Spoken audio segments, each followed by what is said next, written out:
saya mendengar ada beberapa kawan, termasuk juga mungkin ada sahabat saya seorang artis yang melakukan diet ketat, justru meninggal karena COVID, Dok. Pandangan dokter bagaimana, Dok? Sering dilakukan orang dengan persepsi dari diet ketat adalah dia mengurangi total makanannya. Efeknya apa?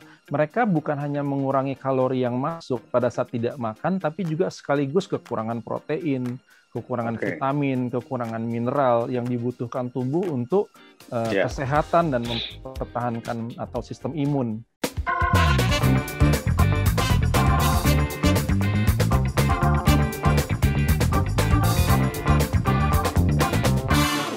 Halo, Assalamualaikum warahmatullahi wabarakatuh. Jumpa lagi dengan saya, Dede Yusuf, dalam Move On bersama Kang Dede. Baik, guys. Kalian merasakan nggak kalau dalam PPKM inilah, kita sebutnya PPKM ya, tempat-tempat ditutup, mall ditutup, gym ditutup, tempat olahraga juga tidak dibuka. Lalu banyak di rumah, dan ketika di rumah tanpa disadari, apa sih yang terjadi perubahan? Coba, kira-kira apa? Yang jelas terjadi perubahan itu adalah lingkar pinggang membesar. Oke, banyak di antara kita yang merasakan hal seperti itu, lingkar pinggang membesar. Oke, nah sekarang kalau misalnya kita lihat, apa sih sebenarnya yang terjadi ketika PPKM? Ya, ketika pergerakan dibatasi, kita di rumah ya mungkin nonton TV, nonton drama Korea, main game dan sebagainya. Yang kita lakukan sebetulnya lebih banyak apa? Ngemil, kurang bergerak dan ngemil. Dan terjadilah tanpa disadari obesitas atau kelebihan berat badan. Nah, sayangnya ini berita yang juga kita dapat dari rumah sakit, tenaga kesehatan, penderita COVID yang masuk rumah sakit dan mengalami kondisi yang kritis, umumnya, sekali lagi ya, umumnya memiliki berat badan yang berlebih. Oke, kita lihat dulu nih ya. Ini satu catatan. Menurut Kemenkes dari Antara News, obesitas di Indonesia kian meningkat. Saya langsung pegang perut nih. Menurut Kementerian Kesehatan bahwa kasus obesitas di tanah air meningkat, bahwa dari 1 dari 3 orang dewasa di Indonesia mengalami obesitas. Dan 1 dari 5 anak usia 5-12 tahun mengalami kelebihan berat badan atau obesitas. Next, kita lihat. Faktor-faktor risiko obesitas, sebetulnya apa saja sih faktor risiko obesitas ya? Ini contoh, faktor genetik, berarti mungkin bapak ibunya gemuk ya. Pola makan tidak sehat, jarang bergerak atau berolahraga, penyakit atau obat tertentu yang terus-terusan dipakai, usia, faktor usia biasanya di atas 40, cepat sekali melarnya, stres, dan lingkungan sekitar. Next. Bahaya obesitas bagi kesehatan, sebenarnya saya nggak perlu jelasin, tapi kurang lebih obesitas berisiko 2 kali lipat mengakibatkan terjadinya serangan jantung koroner, stroke, diabetes mellitus, kencing manis, hipertensi, tekanan darah tinggi. Obesitas berisiko tinggi untuk mengakibatkan penyakit kanker. Laki-laki berisiko tinggi menderita kanker usus besar dan kelenjar prostat, sedangkan wanita berisiko tinggi menderita kanker payudara dan leher rahim. Obesitas menjadi sumbatan nafas ketika tidur, atau ngorok lah gitu ya. Next. Nah, banyak orang mencoba diet, tetapi justru diet ketat lebih berbahaya dari obesitas, bahkan memicu kematian dini. Orang-orang memangkas kalori dan nutrisi agar tetap dalam berat badan yang sehat, tapi cara yang dilakukan untuk pinggang ramping atau kelebihan berat badan ya, ini salah satu penelitian bahwa karena lemak-lemak yang sebetulnya dibutuhkan oleh tubuh dimatikan juga, maka akibatnya banyak berkontribusi terhadap penyakit lain. Jadi guys, saya ngomong begini karena saya juga mengalami. Berat badan saya tadinya ratusan kilo, akhirnya saya melakukan, dibilang diet juga enggak sih, lebih banyak olahraga ya, dietnya juga ada sedikit. Tapi saya mengikuti anjuran dokter dan saya berhasil menurunkan sekian puluh kilo, katakanlah gitu ya. Tetapi banyak orang diet aja, olahraganya enggak, nutrisinya tidak dijaga, malah ya bahaya, imun jadi turun.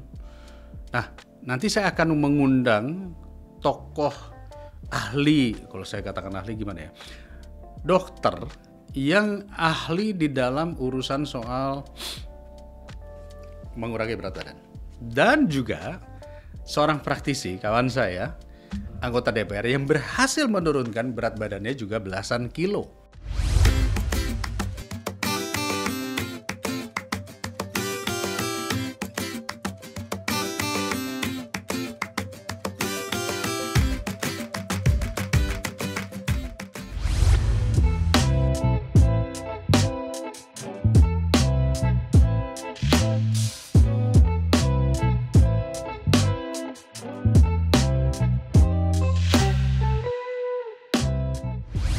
Saya sudah hadir di sini bersama dengan seorang pakar, dokter, ahli kesehatan, yang beliau ini membentuk sebuah komunitas tentang mengurangi berat badan, yaitu Dr. Rizky Satria. Assalamualaikum Dr. Rizky Satria.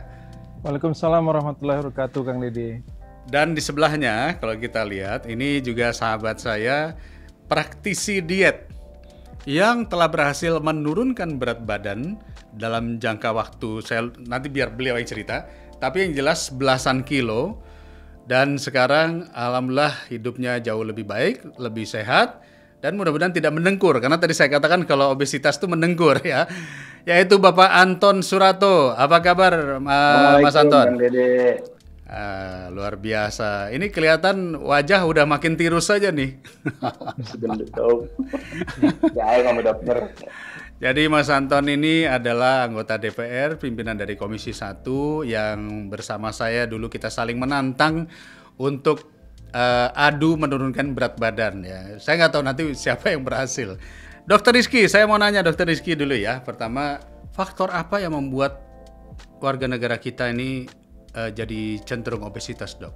Kalau berdasarkan pengalaman saya selama 10 tahun ya bergelut di bidang naik turun berat badan, pengelolaan berat badan ini, sebetulnya ada pergeseran gaya hidup dan pola makan, di mana masyarakat itu sekarang lebih mudah untuk melakukan jajan makanan itu lebih mudah mendapatkannya, jajanan-jajanan, dan lebih beragam sekarang model-modelnya kan gitu ya. Dan kesibukan juga masyarakat Indonesia sekarang dengan kemacetan, sehingga untuk menyiapkan makanan di rumah yang lebih sehat itu lebih sulit untuk makan pulang di rumah malam gitu. Mungkin kita 30 tahun lalu ya masih bisa pulang kerja ya makan di rumah dengan makanan yang lebih sehat dan lebih terkontrol kan. Kemudian juga pergeseran dari minuman. Dulu minuman yang mengandung kalori tinggi itu nggak banyak model atau macamnya gitu ya. Kalau sekarang kopi kekinian, teh kekinian, boba dan semacamnya, itu kan kalorinya satu serving itu 400-500 kalori ekstra masuk gitu. Waduh, luar biasa. Coklat kan semacam itu. Gitulah Kang. Oke, baik Mas Anton, saya langsung ke Mas Anton aja dulu. Saya pernah lihat foto-fotonya Mas Anton. Dulu waktu muda tentunya pasti langsing lah ya. Lalu kemudian sejak kapan merasa tiba-tiba agak melebar? Baik, semenjak periode lalu saya udah merasa besar sekali. Ya, tahun lalu itu pas sebelum awal-awal COVID kan, saya beratnya udah 105 kilo waktu itu. Jadi udah sangat obesitas sekali, dan kebetulan Kang Dede ngajakin taruhan waktu itu kan. Ton, kita sama-sama udah PSK nih. Satu kuintal. Udah 100 kilo. Oh my goodness. Jadi Kang Dede menginspirasi saya, ayo Ton kita harus kurusin badan. Ayo gimana Kang? Kang mau apa? Saya olahraga aja Ton. Oke, kamu apa? Saya ketofastosis. Apa tuh ketofastosis? Ya puasa sambil berketo bukanya. Jadi dari jam 12 siang sampai jam 8 saya boleh makan.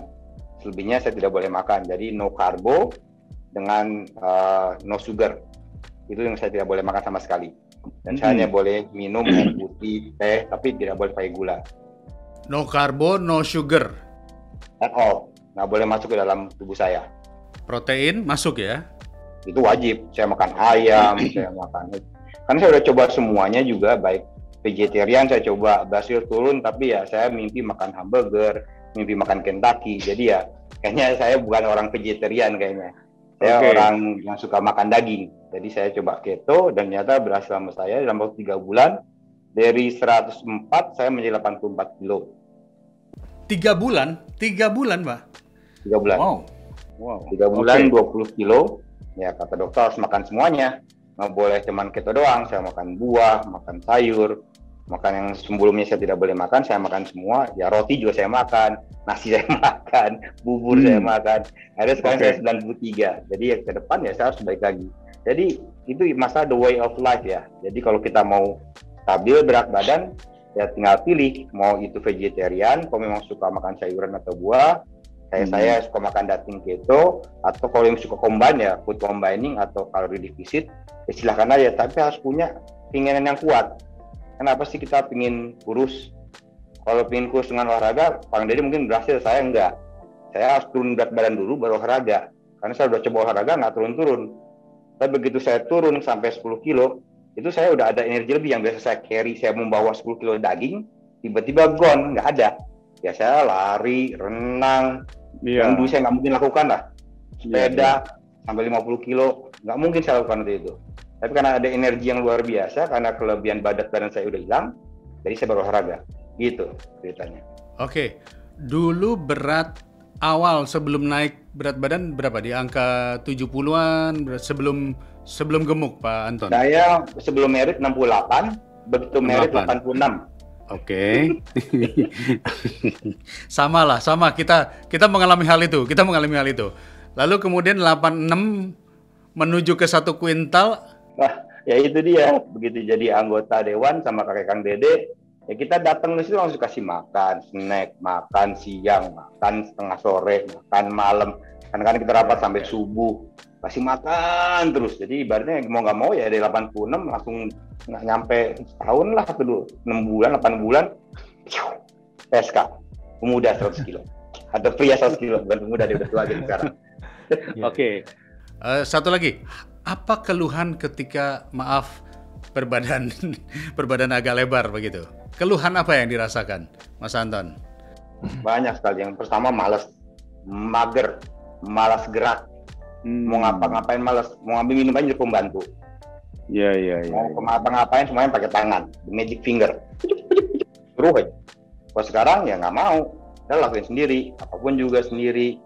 Jadi intinya begitu kita, dan penyakit banyak yang datang kan, jelas kan. Namanya pasti yang namanya fatnya udah nggak benar, semuanya dicek darah nggak ada yang benar. Saya punya yang namanya apa itu yang asam urat, terus banyak lah penyakit-penyakit yang kolesterol pasti tinggi. Oke. Darah tinggi? Darah tinggi enggak ya. Baik. Darah rendah sedikit, tapi enggak juga. Intinya sih cuma satu, kalau pola makan kita bagus, berat badan kita turun, ditimbangin dengan olahraga, insya Allah hidup kita sehat. Baik, terima kasih Mas Anton. Ini udah cerita pengalaman. Saya yakin yang mengalami hal ini banyak. Dokter ini kan punya program namanya diet online ya dok ya. Diet online itu komunitas atau mungkin programnya dokter sendiri. Dokter dari seorang spesialis THT, kemudian berhenti berpraktek THT, fokus kepada masalah perdietan ini. Lalu kemudian menjadi pengajar tutor online untuk khusus diet ataupun mengurangi berat badan. Kenapa sih bisa begitu dok? Apa yang memotivasi dokter pindah? Jadi sebelum waktu saya masih dokter umum itu sebetulnya berat saya tuh cuma 67 dengan tinggi 173 gitu kan Kang ya. Kemudian di tahun 2005 saya mulai naik berat badan pelan-pelan karena pergaulan kan ya. Ya. Dan di 2009 saya mulai pendidikan dokter spesialis itu berat badan saya naik sampai 92 kilo waktu itu. Jadi sempat waktu tingkat 3 atau tingkat 2 gitu saya lagi operasi, kemudian ya unfall gitu kan. Nah, ternyata kolesterol tinggi, gula darahnya tinggi.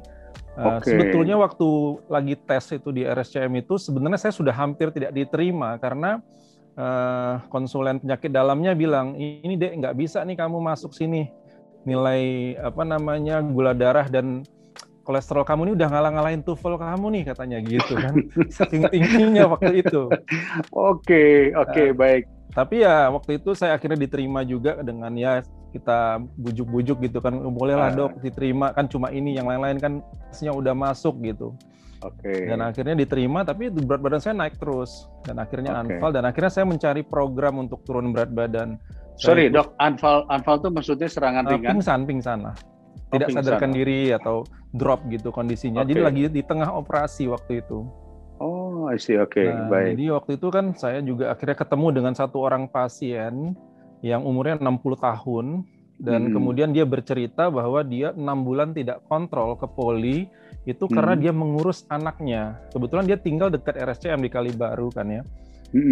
Dia tinggal di situ dan dia tidak ke poli. Kenapa Pak? Saya ngurus anak saya di sini dok katanya. Kenapa anaknya? Anak saya stroke kata dia gitu. Waduh, saya langsung ngejelep gitu kan di usia 40-an di 39 waktu itu. Iya. Saya 35 32 atau harus serius nih turun berat badan kan gitu. Karena dengan berat 92, kolesterol yang sampai 300-an, gula darah 300-an, ini sebentar aja nih kan gitu. Betul. Akhirnya saya mulai cari program. Tapi ya setahun itu nggak ketemu, nggak berhasil. Dan akhirnya saya mulai buka referensi, dan akhirnya saya diskusi dengan banyak teman-teman. Akhirnya saya buat program, dan akhirnya saya turun 18 kilo dalam sekitar 2,5 bulan waktu itu. 2,5 bulan? Wah, ngalahin Pak Anton tuh. Nah, jadi 18 kilo itu tentu banyak yang nanya kan. Nah, yang pertama bertanya itu adalah konsulen saya justru. Nanyanya juga lagi operasi, tanya, Riz lu kurusan pakai apa gitu kan. Saya melakukan ini dok, saya bilang. Dia juga ikutan turun 5 kilo, dia happy gitu. Terus ada di kelas saya. Dan akhirnya mulai, dan akhirnya saya ketemu dengan waktu saya mau tesis saya itu justru tentang snoring, mendengkur. Oke. Apnea. Ternyata mendengkur itu berhubungan dengan obesitas, dan dia adalah mother of disease, ibu dari banyak penyakit degeneratif. Dan akhirnya saya semakin tertarik gitu dengan dunia ini gitu kan. Bahkan waktu itu ada sleep test, alat sleep test yang ada di RSCM itu nggak pernah dipakai waktu itu. Dan akhirnya saya yang pakai untuk melakukan penelitian pada pasien-pasien yang sudah pasang ring jantung, dan mereka kembali terjadi penyempitan pada pembuluh darah koronernya. Ada apa ya? Ternyata faktornya adalah snoring, mendengkur gitu, dan obesitas tentunya. Nah, akhirnya saya semakin tertarik lah dengan dunia ini gitu. Iya. Nah, terus ya baca-baca referensi, ini pola makan, gaya hidup, dan kemudian ketemu data Indonesia seperti apa. Akhirnya saya lebih cenderung, ternyata saya juga lebih menikmati sebetulnya dari preventif daripada kuratif sih sebetulnya. Sayanya lebih happy gitu kalau menangani atau bertemu dengan orang itu cerita tentang preventif dibanding mengobati gitu kan. Nah, jadi akhirnya saya memutuskan begitu 2015 akhir saya selesai dan tidak berpraktek lagi secara seperti dokter lain, dan lebih fokus ke dunia ini. Dan dari 2018 saya mulai melakukan online, kalau sebelumnya offline gitu. Dan banyak customer saya itu pada akhirnya mereka mulai belajar menjadi coach untuk membantu masyarakat di sekitar mereka. Jadi sempat sebelum COVID ini, setiap bulan itu kita ada kelas 21 hari secara online, itu rata-rata hampir 1.000 peserta. Wow. Nah, jadi ada sekitar 5 grup WhatsApp gitu. Jalan berbarengan. Kalau sekarang sekitar 2 grup WhatsApp setiap bulan gitu. Online-nya pakai WhatsApp dok atau pakai apa? Ya, kita semua peserta itu dimasukkan ke grup WhatsApp. Nanti mereka juga akan di-invite ke Facebook group. Ya, setiap malam kita ada tutorial. Mereka juga diberi meal plan. 3 kali seminggu kita ada olahraga dengan Zoom dan di Facebook group. Nah, itu sudah jalan 3 tahun. Dan ya pasti bagus lah dok. Kalau nggak, spesialisnya nggak mungkin ditinggalin ya. Iya betul. Bicara itu betul. Oke dok, satu lagi. Dokter dengan diet online ini menggunakan berapa jenis teori diet? Karena kan kita pernah dengar ya, ada diet karbo, diet keto, diet apalagi saya lupa lah ya. Dokter menggunakan berapa jenis atau hanya satu jenis style? Jadi kalau untuk yang baru mulai, untuk yang regular itu kita pengaturan pola makan dengan menghitung kalori dan makronutrien. Dan kemudian pada yang sudah melakukan katakanlah satu periode awal, kita tawarkan yang lebih advance, seperti yang tadi Pak Anton lakukan, intermittent fasting seperti itu, kita sebut fast track program, kita lakukan juga seperti itu. Dan kita kombinasikan juga, walaupun tidak keto-keto banget gitu ya, tapi kita ada peningkatan konsumsi proteinnya. Nah, dan yang paling tinggi itu kita ada namanya 90 Days Body Transformation Challenge. Jadi 90 hari, memang goalnya memang six pack gitu-gitu. Nah, itu yang level 3-nya gitu, level tertingginya. Baik dok, pertanyaan saya berikutnya adalah dokter tadi kan juga menyampaikan jadi menggunakan beberapa metode, ada basic, ada intermediate, ada advance. Kira-kira nih ya, ada yang disebut dengan namanya diet ketat. Ya. Nah, diet ketat itu sama diet sehat tuh bedanya apa, Dok? Diet ketat sama diet sehat. Karena kalau kita kan kepengennya sebenarnya buat yang maaf yang usia-usia kayak saya, Pak Anton ini kan pengennya boleh diet tetapi sehat. Karena maaf, sekali lagi mohon maaf, saya mendengar ada beberapa kawan, termasuk juga mungkin ada sahabat saya seorang artis yang melakukan diet ketat justru meninggal karena COVID, Dok. Karena imunnya turun karena dietnya terlalu ketat. Pandangan dokter bagaimana, Dok? Kalau yang sering dilakukan orang dengan persepsi dari diet ketat adalah dia mengurangi total makanannya. Jadi dia tidak makan secara normal, artinya sangat, kalau bahasa ilmiahnya very low calorie diet. Diet yang sangat rendah kalori, di bawah 1000 kalori per hari, bahkan kadang-kadang dia tidak makannya cuma 600 atau 400 kalori saja. Nah, itu yang kita sebut dengan asumsinya diet ketat. Nah, efeknya apa? Mereka bukan hanya mengurangi kalori yang masuk pada saat tidak makan, tapi juga sekaligus kekurangan protein, kekurangan vitamin, kekurangan mineral yang dibutuhkan tubuh untuk kesehatan dan mempertahankan atau sistem imun. Nah, tentu efeknya nggak bagus pada tubuh kita melakukan diet ketat. Ada strategi kalau kita ingin melakukan very low calorie diet, itu mungkin kita bisa lakukan beberapa hari, setelah itu kita kembali ke kalori yang normal. Karena kalau kita melakukan diet terlalu ketat, itu akan memperlambat metabolisme kita, mengganggu fungsi hormon tiroid kita, sehingga akhirnya kita jadi nggak sehat. Dan tentu saja akan mengganggu sistem pertahanan tubuh. Karena kekurangan semua bahan, karena dia sangat tidak mengkonsumsi sama sekali makan-makan yang dibutuhkan. Nah, sebetulnya kalau di program saya yang saya lakukan adalah kami tidak mentargetkan secara spesifik turun berat badannya, tidak penekanannya tidak pada turun berat badan. Walaupun semua peserta datang masuk kelas itu untuk turun berat badan, tapi di dalam kelas itu kami mengajarkan bagaimana mereka punya lifestyle yang dia tetap bisa makan enak, tapi berat badannya nggak naik. Dia bisa atur. Nah, jadi dia mau makan pizza, dia mau jalan-jalan, dia mau keluar kota, bahkan dia dinas luar kota. Tapi dia bisa tahu nih, kalau saya makan ini, nanti berat saya kalorinya lebih. Tapi tetap bisa diajak, kan kalau kita pergi dinas luar kota tentu ada yang ngajak makan, masa kita nggak ikut? Pasti, betul. Tapi kita bisa atur. Nah, misal kita makan di hotel breakfast, masa kita nggak makan, dia free, enak lagi kan gitu. Nah, tapi kita bisa atur. Nah, itu banyak terjadi juga pada teman-teman customer yang dari kalangan katakanlah karyawan atau pegawai negeri, kan mereka sering luar kota dulu kan.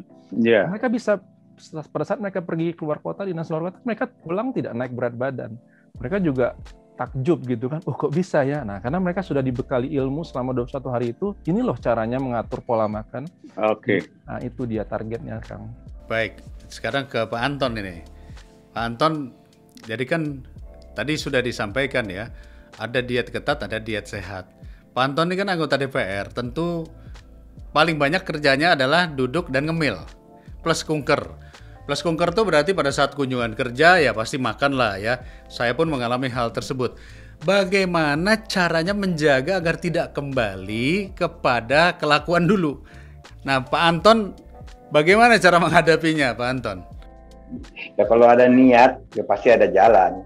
Jadi itu kan niat juga. Waktu kemarin saya pingin ngalahin Kang Dede Yusuf kan, ada uang 10 juta bos. Jadi kan ada motivasi di situ kan, ada challenging di situ. Ya, saya tahan, saya hanya makan daging. Semuanya makan di situ ada. Kan hidup adalah pilihan. Di situ ada nasi, di situ ada ikan, di situ ada daging, di situ ada ayam. Ya nasinya nggak saya makan, sayurnya nggak saya makan, daging saya makan. Jadi memang yang cocok untuk saya itu apa? Saya cocoknya keto, saya suka makan daging. Ya udah, saya nggak merasa itu dipanis atau dihukum. Karena kan bilang diet itu hukuman, kita semua berat. Enggak, diet itu enak, asal cocok dengan kita. Teman saya vegetarian, dia nyaman kok. Kita makan daging segala macam, is oke, dia makan buahnya aja, dia makan sayuran aja. Jadi kalau kita nyaman dengan metode, tapi saya ingin nyoba yang 30 days challenge, 90 days atau 30 days sih, yang 6 pack tuh dok. Saya mau daftar dok. Ya. Itu mendaftar ke dokter Rizky ya. Saya langsung daftar dok. Dok, saya juga daftar dok. Saya mau daftar juga ya. Oke, pertanyaan berikutnya lagi dia. Jadi komitmen itu penting sekali ya Mas Anton ya. Komitmen untuk menjaga berat badan ideal, berarti ada sadar, aware tentang kalori yang kita makan. Kedua, sadar bahwa untuk menjaga berat tubuh ini harus idealnya sekian. Itu kira-kira yang dilakukan oleh Mas Anton caranya bagaimana? Selain diet? Nggak ada. Saya udah cobain semua. Saya coba suntik meso gitulah, suntik. Terus yang pakai jarum di kuping, katanya diputer-puter di kuping nanti jadi kurus sendiri. Enggak, gendut iya. Jadi saya udah coba semuanya. Mau apapun, minum obat, katanya minum obat ini bisa burn fat katanya. Minum saya muntah-muntah tuh obat tuh kagak kurus-kurus, gendut iya. Nambah. Jadi aku nggak tanya pola makan, dan pola makan kan tergantung, ada yang golongan darah, ada yang suka segala macam. Ya itu cocok-cocokan. Ya mungkin saya cocoknya dengan keto, yang nggak tahu dia dengan olahraga.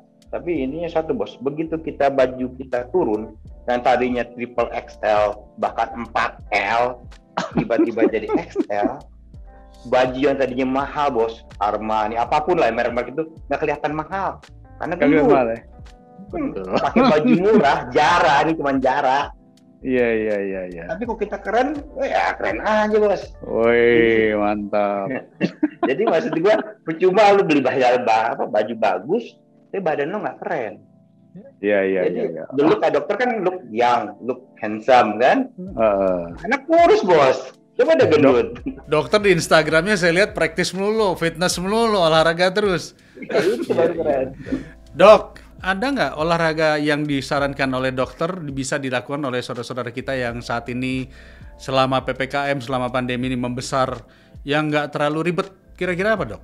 Oke, jadi kalau untuk kita menjaga berat badan, kita sebetulnya harusnya lebih mengedepankan body weight training atau weightlifting. Jadi memang angkat beban.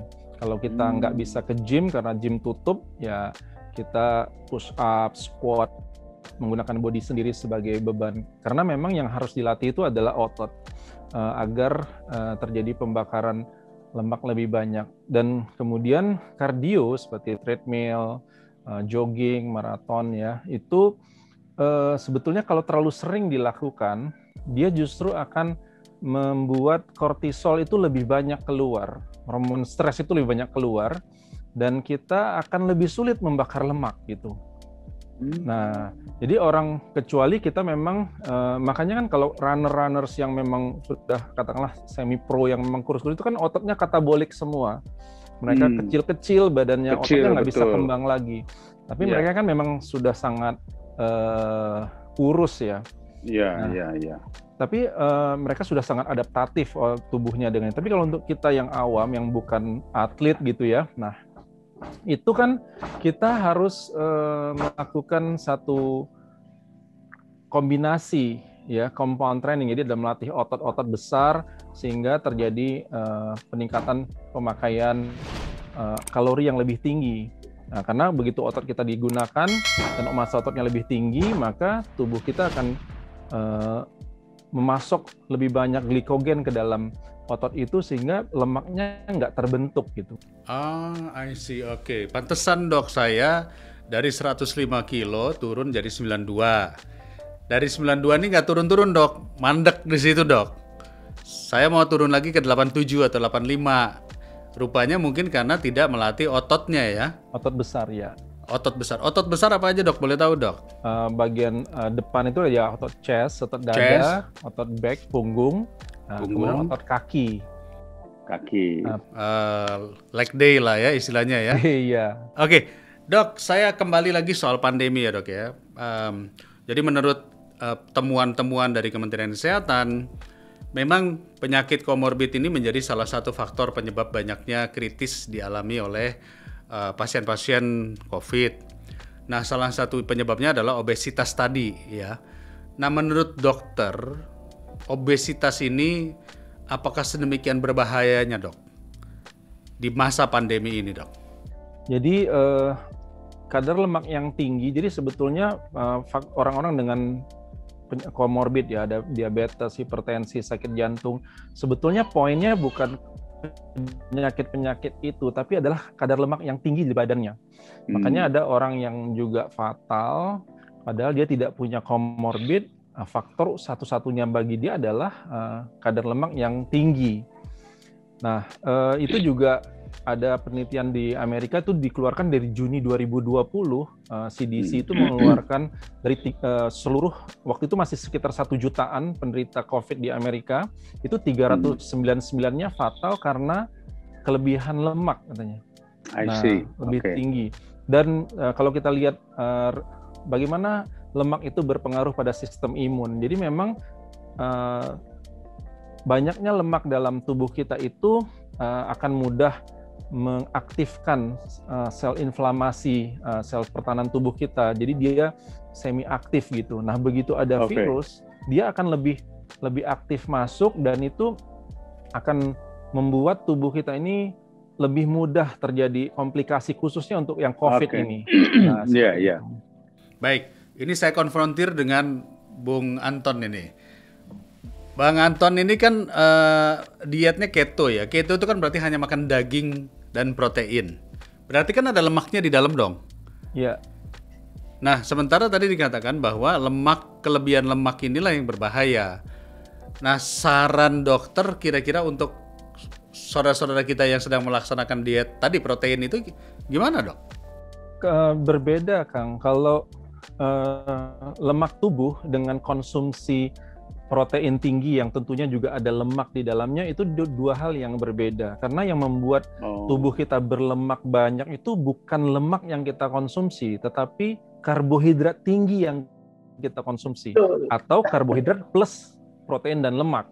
Nah, jadi total kalori berlebihan. Itu yang pertama. Yang kedua, pada saat kita tidak mengkonsumsi karbohidrat sama sekali atau sedikit sekali, kita hanya akan mengambil kalori dari lemak dan protein. Nah, itu melalui sistem metabolisme yang panjang dan dia akan menghasilkan zat keton. Nah, zat keton ini sebetulnya adalah fuel atau bahan bakar yang lebih disukai oleh sel.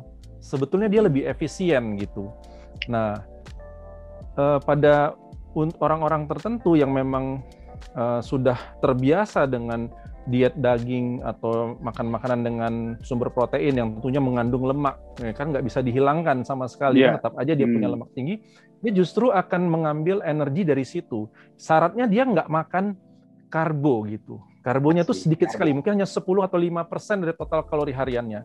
Kalau dia diet keto makan daging banyak tapi masih makan nasi, itu nggak jadi ketonya, tidak akan pernah menghasilkan zat keton dalam darahnya. Nah, memang di tahap awal pada saat zat keton itu mulai dihasilkan oleh tubuh kita akan ada rasa nggak enak. Nah, setelah adaptasi dia biasa aja habis gitu. Nah, gitu. Jadi sebetulnya nggak ada masalah. Bahkan dia dia akan memancing untuk tubuh itu memecah lemak yang sudah ada gitu. Jadi dokter kurang lebih analoginya adalah yang paling berbahaya justru adalah karbonya ketimbang lemaknya. Nah, supaya orang tahu, Indonesia ini adalah pemakan karbo yang cukup banyak di Asia, yaitu nasi, ya nasi, beras atau nasi, apalagi yang makin pulen ya dok ya. Udah begitu dikukusnya, air tajinnya itu dibiarkan kembali beruap. Yang bikin manis kan sebenarnya itu. Padahal air tajin itu kan gula ya dok ya? Ya, karbonya tinggi ya. Karbonya tinggi kan ya. Nah, orang kampung dulu, nenek-nenek kita, kalau masak tuh pakai namanya apa namanya? Dandang. Yang kemudian airnya, tajinnya dibuang. Kalau rice cooker kan tajinnya di situ. Justru dulu lebih sehat ya dok ya? Nah, sekarang kan banyak beras-beras ya dok ya. Ada beras-beras yang kalori rendah. Itu pengaruh nggak dok? Kalau beras yang putih, white rice itu sebetulnya karbonya tinggi dan glycemic index-nya tinggi. Begitu dikonsumsi, dia bisa langsung menaikkan kadar gula darah kita dengan cepat, dan kemudian itu akan memicu insulin keluar, insulin spike, dan kemudian insulin akan merubah gula dari karbonasi itu menjadi glikogen dan itu ada hormon untuk menyimpan energi. Nah, jadi sebetulnya kalau kita mau makan karbo, kita harus pilih yang karbo kompleks, yaitu seperti karena karbohidrat itu ada dua macam, yang simple karbo itu beras putih, kemudian tepung dan gula, dan beberapa buah-buahan ya. Tapi kita pilih karbo kompleks seperti beras merah, ubi, seperti itu, roti gandum, yang gandum, oat gitu. Itu lebih lambat dia dicerna oleh tubuh kita sehingga tidak pernah menaikkan kadar gula darah kita dengan cepat. Kita akan kenyang lebih lama gitu. Kalau beras basmati itu beras India tuh gimana dok? Beras basmati itu dia middle lah, antara glycemic indexnya tidak terlalu rendah, tapi juga tidak setinggi beras putih biasa. Dia jelas lebih sehat dari beras putih biasa gitu. Baik, jadi ini penting saya sampaikan karena yang tadi banyak masyarakat Indonesia, kalau kita pergi ke warung Tegal saja, itu pesen nasi, maka nasinya biasanya agak gede, dagingnya sama tempe aja kecil, kira-kira gitu. Yang dimakan tuh sebetulnya adalah karbonya. Kalau yang makan itu orang yang bekerja keras, mungkin petani, mungkin tukang beca, buruh bangunan, dia menggunakan energi, mungkin itu keluar habis menjadi keringat ya. Tapi kalau yang makan PNS ya, orang-orang kantoran, itu jadi penyakit nggak? Bener nggak dok? Ya, karena kalau karbohidrat itu dia bukan hanya jumlahnya saja, karbohidrat simple seperti nasi itu, tapi memang glycemic indexnya itu yang menaikkan kadar gula darah kita dengan cepat dan diturunkan lagi, kita lapar lagi, seperti itu memang lebih berbahaya. Bahkan saya mengatakan kalau gula, nasi, dan tepung itu adalah white poison sebetulnya gitu. Tepung juga termasuk roti ya dok ya? Tepung roti ya, tepung putih itu. Oke, saya kalau malam tuh disajian sama istri saya buat cemilan roti lagi. Ngeri nih. Oke, dok, kembali ke Mas Anton. Mas Anton, kalau tadi disampaikan bahwa ada intermittent fasting ya, intermittent. Bisa diceritain sedikit nggak modelnya gimana? Jadi Corbusier itu ada namanya window atau jendela makan. Pertama kali mungkin 8 jam, kedua 6 jam, terus 4 jam. Artinya hanya di jam itulah kita boleh makan. Kalau di intermittent fasting makannya bebas, apapun juga boleh. Kalau saya ya boleh makan daging jam-jam tertentu. Tapi saya ingin tanya ke dokter nih dok, orang Korea itu tahun 60, tahun 70 tingginya sama kayak kita, kurang lebih lah average. Tapi look it now, mereka tinggi-tinggi kan. Itu apa karena makannya berubah dari sama kayak kita dulu kan 60-70 mereka sama-sama makan nasi tuh. Nasi, mie gitu kan. Sekarang mereka makannya kan, tahu kan Korea itu makanya daging-daging itu kan. Yang kalau kita ke restoran Korea itu makan goreng-goreng barbecue gitu segala macam. Jadi karena mungkin banyak makan protein, mereka jadi lebih tinggi. Kata Kang Dede juga tadi kan, kita makan nasinya gede, lauknya sedikit. Tapi kalau pola makannya dirubah, bisa tinggi nggak kira-kira? Nah, itu pertanyaan saya. Ya gimana dok? Sebetulnya kalau tinggi badan itu terpengaruh pada pola makan waktu kecil kan, asupan nutrisi waktu dia masa pertumbuhan, khususnya di 0 sampai 10 tahun. Nah, dari mulai itu. Nah, kalau di Indonesia kan kita justru di situ yang lemahnya kan. Kalau kita lihat di masyarakat itu kadang-kadang ibu-ibu dia gendong anaknya beli bubur di gerobak gitu ya, bubur bayi, isinya cuma nasi tok gitu, kasih kecap kan gitu. Iya. Nah, itulah makanan anak-anak kita rata-rata kan gitu. Makanya dari sisi tinggi badan kita kena. Baik, ini juga mungkin saya tanya kepada Mas Anton juga. Banyak orang mencoba diet tapi gagal. Mas Anton mungkin sebelum masuk ke keto pernah mencoba beberapa kali diet, mungkin pernah gagal juga. Mas Anton, pengalamannya apa yang membuat gagal sih di dalam melakukan diet itu? Ya gagal mungkin karena badan saya juga nggak cocok dengan metode diet itu kali ya. Jadi saya coba vegetarian, saya coba makan buah doang, makan sayur doang, makan nasi doang, sama sekali tidak makan daging, telur aja tidak makan. Itu 3 bulan turun. Tapi ya badan saya nagih, dan begitu badan saya nagih, kayak dendam gitu dok. Malah makannya gila-gilaan saya sama daging segala macam, jadi lebih bengkak. Yang tadinya saya mungkin turun cuma 5 atau 10 kilo, bisa beras dendam dia. Psikologi saya minta, yang daging saya nggak dapat, saya ditagih sama dia, dapatnya saya nambah 15 kilo. Jadi intinya kalau kita never try ya, kita nggak pernah tahu itu berhasil atau enggak. Tapi ya cuma satu, ya never give up. Yang tahu kita kan kita, badan kita, itu kan cocok-cocokan.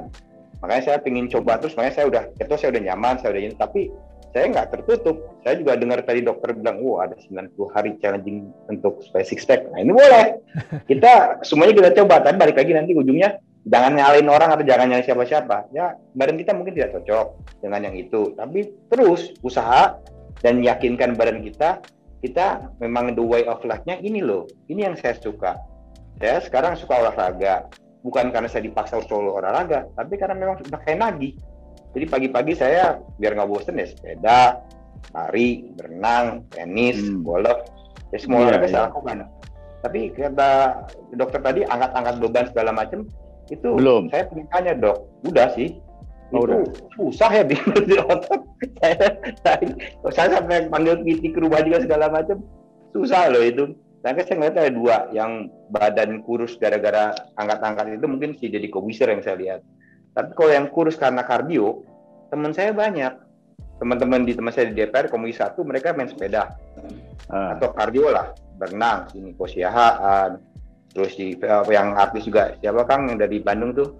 Farhan juga Farhan. Nah dia juga olahraga juga segala macam. Jadi mereka makan bebas, tapi olahraganya kenceng sekali.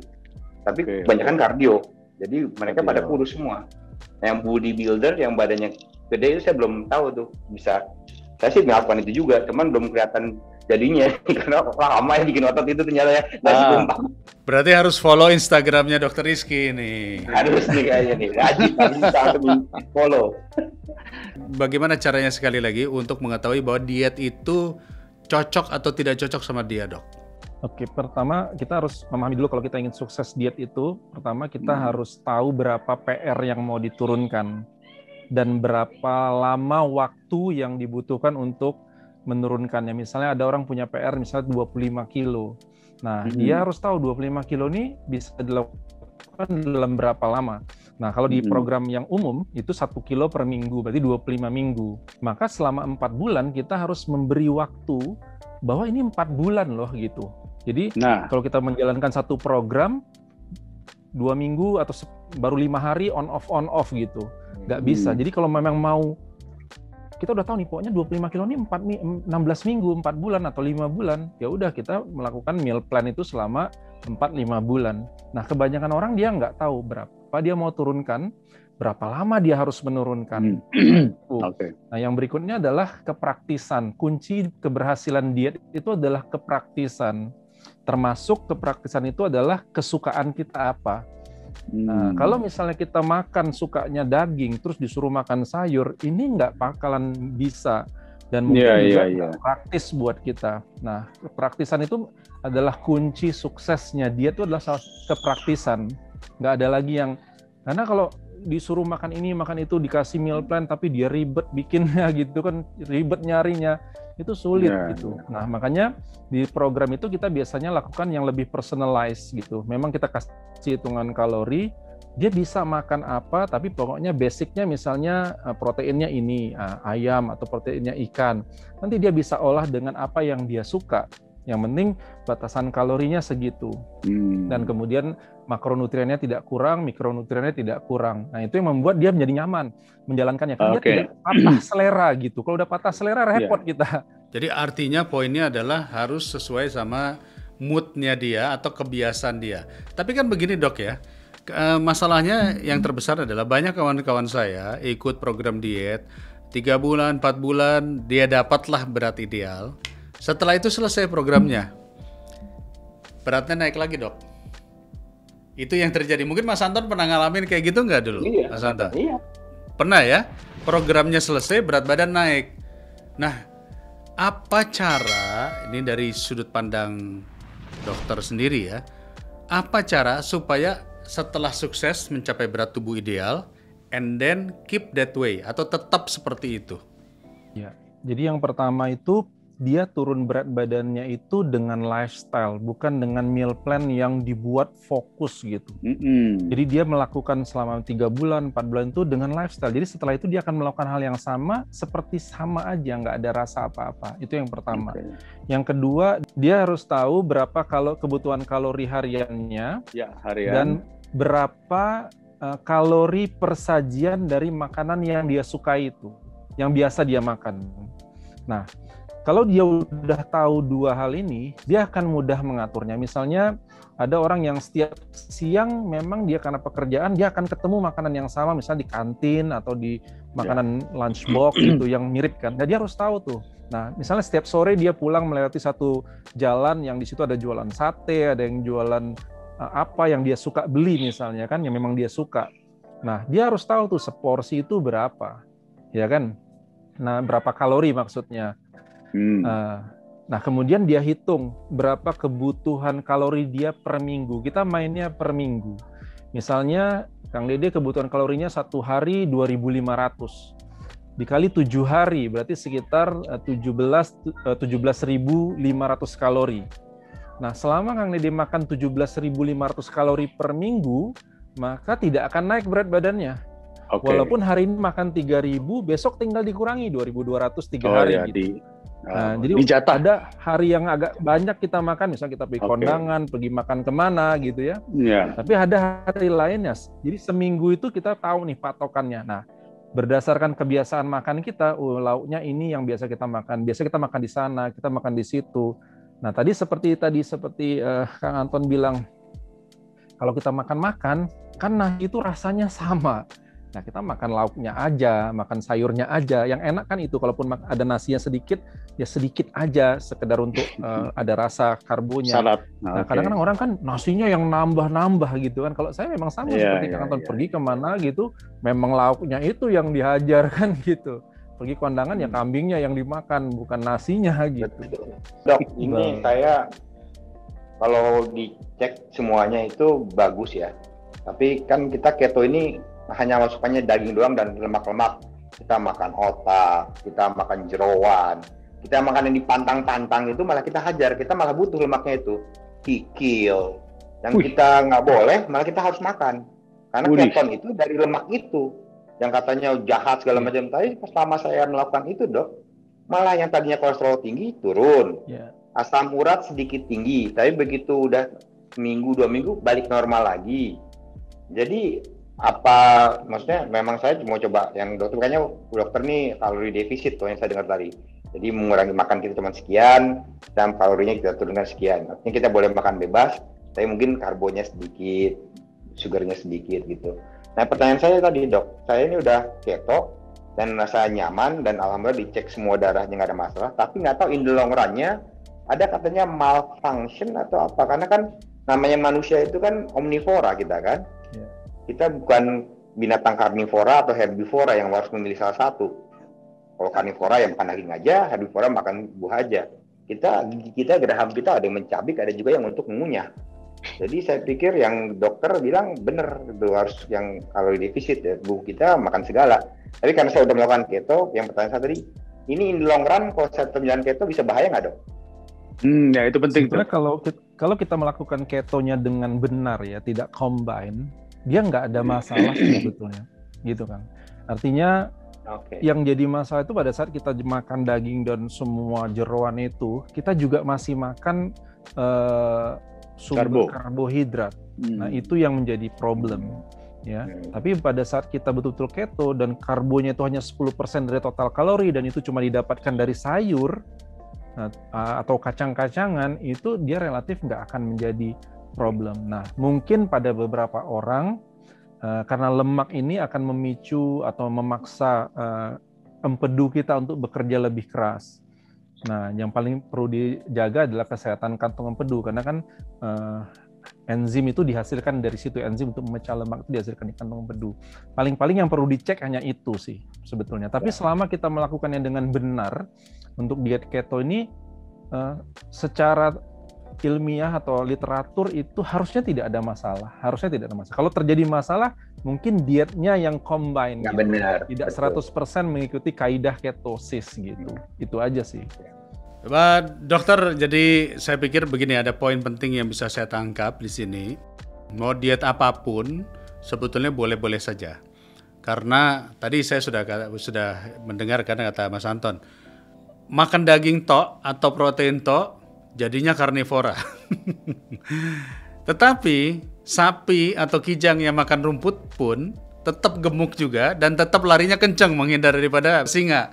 Poinnya adalah Kalau kita tidak tahu, kita harus tanya kepada ahlinya, yaitu ahlinya ahli gizi atau dokter. Jadi siapapun yang sedang menjalankan diet, jadi sebaiknya ikutilah program. Yang penting jalankanlah dietmu dengan cara yang senatural mungkin dan tidak dipaksakan. Begitu ya dok ya, kira-kira ya dok ya? Betul Kang, betul. Baik, dokter terima kasih banyak nih udah diskusi sama kita. Mas Anton terima kasih banyak ya sharingnya. Tetap sehat, tetap langsing dan tetap semangat.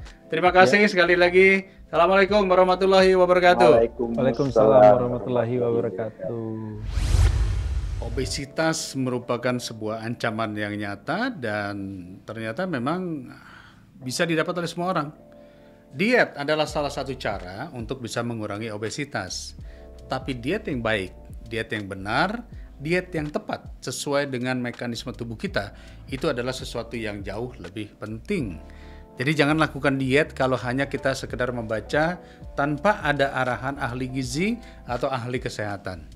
Untuk itu, jagalah kesehatan kita dengan cara melakukan diet yang tepat. Karena diet yang tepat menghasilkan tubuh yang sehat, imun yang baik. Dan itu bisa mencegah kita di musim pandemi ini untuk tidak terjangkit penyakit yang aneh-aneh.